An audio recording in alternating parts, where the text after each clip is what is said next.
Bumot. Ang mas makapal pa dito ng para may foam, ang tawag doon, comforter. Kapag ang comforter, pinundahan niya, nilagyan niya ng punda o cover, duvet na ang tawag doon.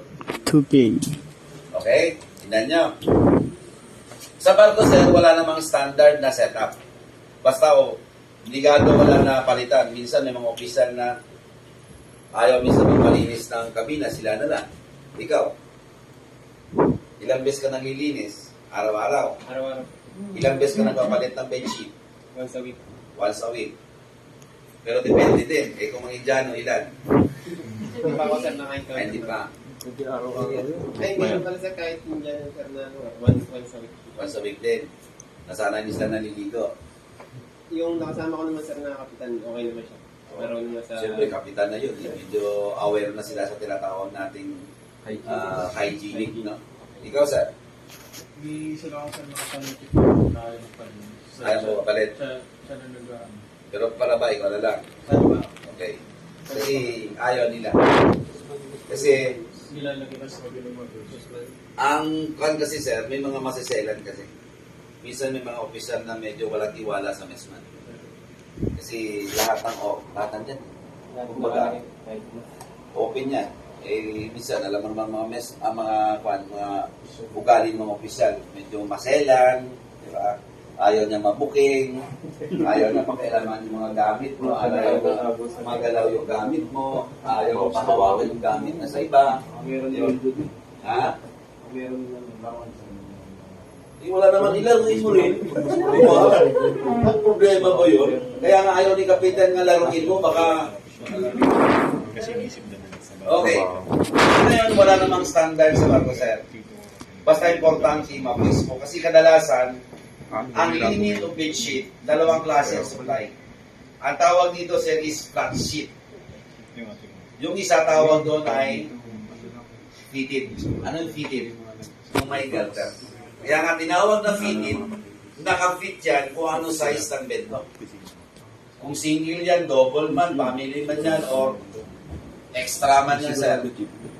May sukat na yun ang bedsheet mo. Kaya hindi ka mahirapan doon maglagay kasi nga naka-fit na sa width ng mattress mo at the same time may garter yun. Lagay mo lang dito, lagay mo lang doon, may garter na, naka-fix na. Eh paano pag ganito? Isa lang naman yan, sir. Dahil hindi ka makaikot, gawin mo, itong side lang. Ano gawin mo? Buhulin. O.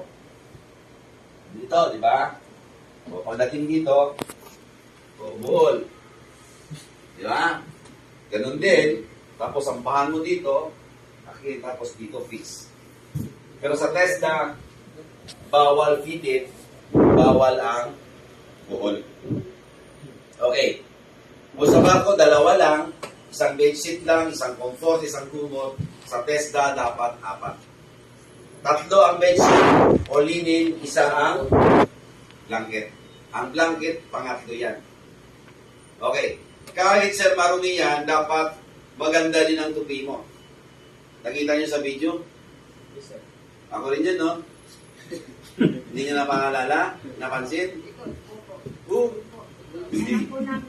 Hindi sinabi ni Ma'am yun eh. Ako yun. 2015 yun. In-upload yun na hindi ko alam. 2 years yan na-upload bago ko yun nalaman. Estudyante ko pa sa Iloilo yan, sir. Ang nagsabi, sir, nakita kita sa YouTube ah. Ano, yung pan ko? Yung porn ko o skandal? Sabi niya, hindi sir. Yung bed settings mo. Yung search ko sir, nakita ko, naka 200,000 plus na views na. After 2 years, nalaman. Ano ko nga, arabong sa ramita. Kaya mo siya kumita.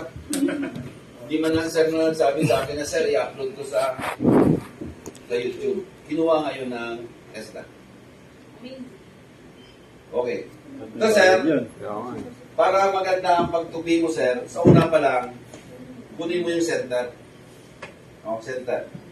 Kaya kung pansin mo sir, pantay, di ba? Kunin mo yung center dito, and then, another center dito. Para pag dipa mo,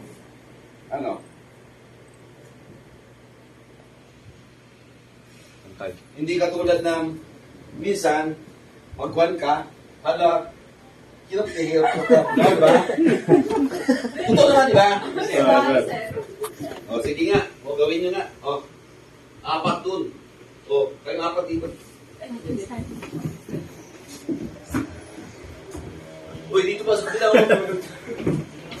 Sir Pexi, oh. Sige, tupi. Tupi lang muna, tupi ha. Tupi. Yan ba yan? Yan, gagawin. Uy, hindi ko sinabing umupo kayo. Apat lang sa Ilagay mo na doon. Para mas lang, sir.